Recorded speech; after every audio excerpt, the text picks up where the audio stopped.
And are you refreshed? Good. Now what? I'm a very shy person, so it's strange to be sitting here. So I'll just focus this way. Okay, it's been an amazing week, and I've just loved everything that I've heard this week. So I just need some either confirmation or anything, actually, really. Life confirms, doesn't it? The confirmations just keep coming and coming. We're happy to give you some words, but doesn't life just keep confirming? It does, actually. Yeah. I'm just a bit impatient. Yeah, well, stop it. Not alone. That impatience just slows things down, because when you feel impatient, you're looking at what is that isn't pleasing to you. Yes.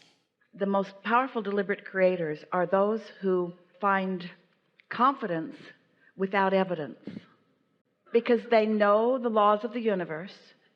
They know by their own emotions and their awareness of their emotions how they're doing, and so they don't need the manifestation to come all the way, because they're feeling satisfaction, satisfaction, satisfaction, satisfaction. They're happy with emotional evidence. They don't need to see it, hear it, smell it, taste it, touch it evidence. But if you need the see it, hear it, smell it, taste it, touch it evidence, then you hold yourself in a place of non-evidence for quite a while, and it slows all of that down. So the satisfaction factor is so much less, the time factor is so much more. And then you say you're impatient, and we say, if you're playing it that way, you need to develop patience, because it's not going to come anytime soon. We're not trying to encourage you to be patient. We want to encourage you to be confident in the laws, and confident in your focus, and confident in your receiving, and confident in what your emotions are telling you. Actually, and this whole week has given me more confidence of how I've been, because I've come to Abraham. Can you hear her? I've come to Abraham just recently, and yet this week has shown me that, because I've been on a spiritual path for a long time, so it's just given me confidence to know that actually, even though I've only come to Abraham recently, that actually my focus and my being is heading in the right direction. Yes. We would like to announce to everyone who is ever human, you can't get off a spiritual path. You can't get off of it, because you are spirit and you're on a path and you can't get off. And your inner being won't let loose of you. If your inner being would let loose of you, you could be negative and it wouldn't bother you. But your inner being won't let loose of you. That part of you is always going to be a vibration that has relevancy in how you feel. And so Esther has said to us more than once, Abraham, just let me be here in my negative space for just a little while. And we say, all right, you be there in your negative space and we'll be there in our positive space. And she'll say, I can still feel you, because the negative emotion is feeling that your inner being is someplace you aren't. And your inner being will never be so far away that you can't feel where your inner being is. When you're with your inner being, it feels good. When you're not, it doesn't feel good. But you'll never be able to feel your way away from your inner being, because your inner being is you. So once you figure that out, you just might as well think thoughts that feel good. We've enjoyed this interaction immensely. I love it. I just love it. Absolutely love it. It's exciting. So what is it that you want? Well, I feel a bit embarrassed to say it, but I know I need to focus on things that I like, but I feel like I'm blocked from those things that I like. From those things that you like. But what about other things? This is not impatience that you're seeing. This is choosing the perfect words. I want to tell you about blue glass. Oh, no.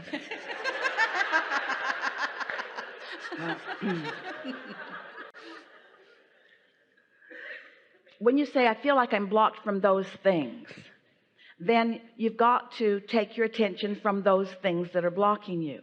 And it's not like there are not a lot of other things that you could focus upon, and even a lot of other things that feel good. Or it's not like you couldn't quiet your mind.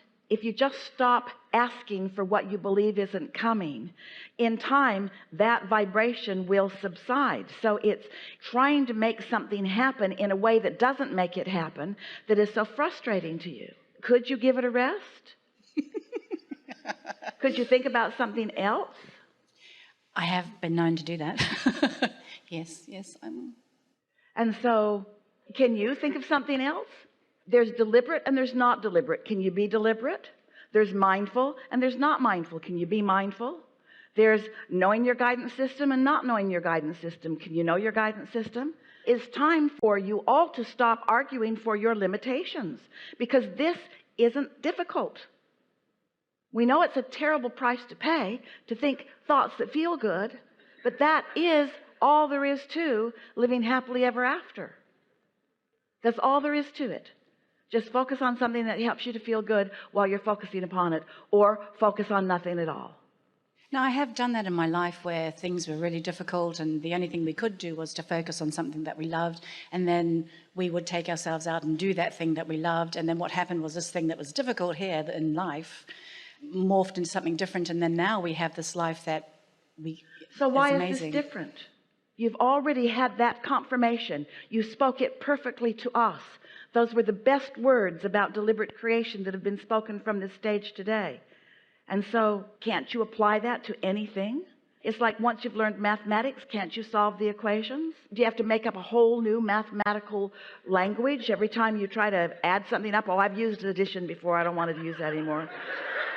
I'm so tired of geometry and all of that stuff. Bring some rocks over and let's create something new. The other thing that I have been feeling and thinking this cruise and these workshops is exactly that, which is I shouldn't be worried about it anymore and just continue to do what I'm doing, and it will eventually. So again and again and again, we're talking about the same thing, the momentum of thought. It's what humans are almost always arguing about, is that I've got this habit of thought that I can't seem to break. And we say, well, the way you break it is by thinking about something else. And you say, I can't think about anything else. And we say, then that's the answer. And if you don't like that answer, then take a nap.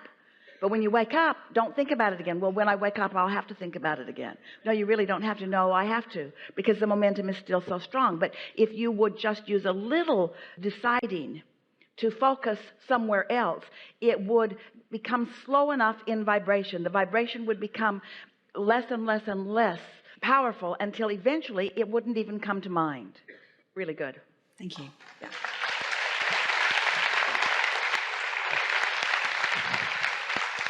And we mean that. It is really good because it gives us the opportunity to say it over and over and over and over and over.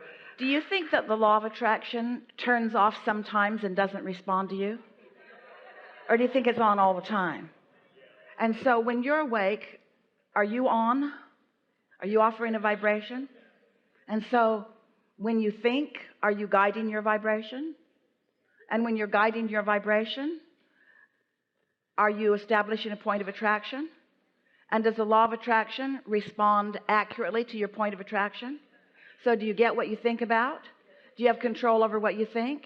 Is it easier sometimes than others? Is it more difficult sometimes?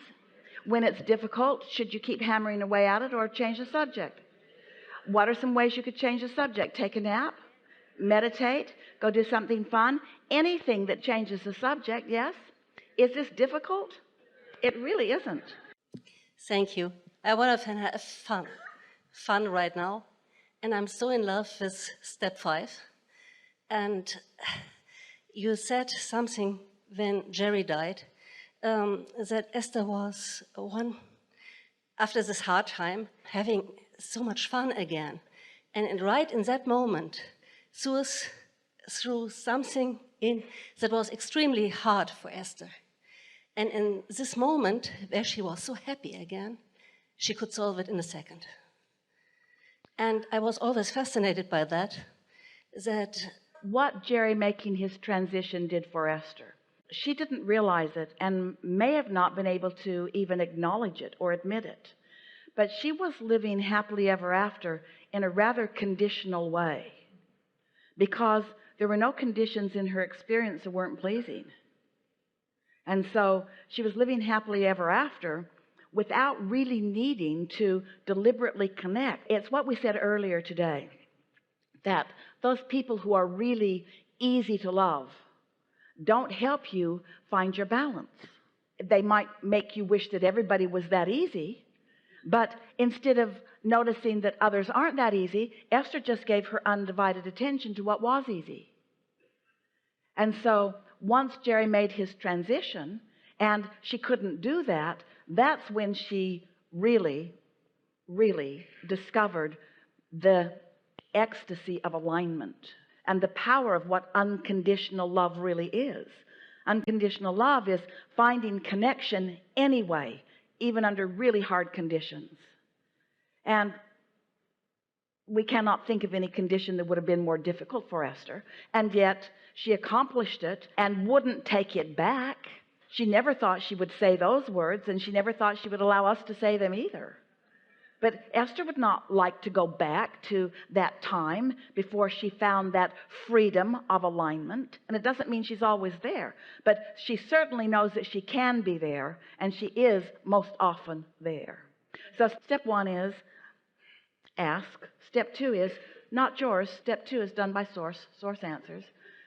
Step three is you got to get in the receptive mode. Step four is you get really good at the receptive mode. And step five is you're back in step one, but you're not mad at yourself. You're able to look at what you don't want through the eyes of source. You're able to see unwanted things without it freaking you out. It doesn't take you out of alignment. Yeah.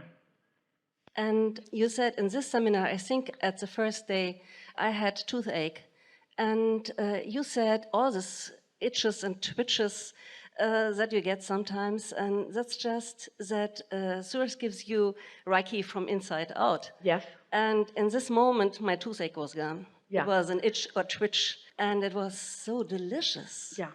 And when you whacked me the days before, I looked up to the hot seat as that was really meant, and I was filled with such amazing love. It was like the whole room was lighting up, and I have goosebumps right now. It was one of the most powerful things I ever lived. That what so many people deem to be bad or unwanted is when you look at it from the right side, it's the most beautiful thing. We agree. Those are perfect words. Something more? Thank you so much for everything. Really good. Really good. Really good.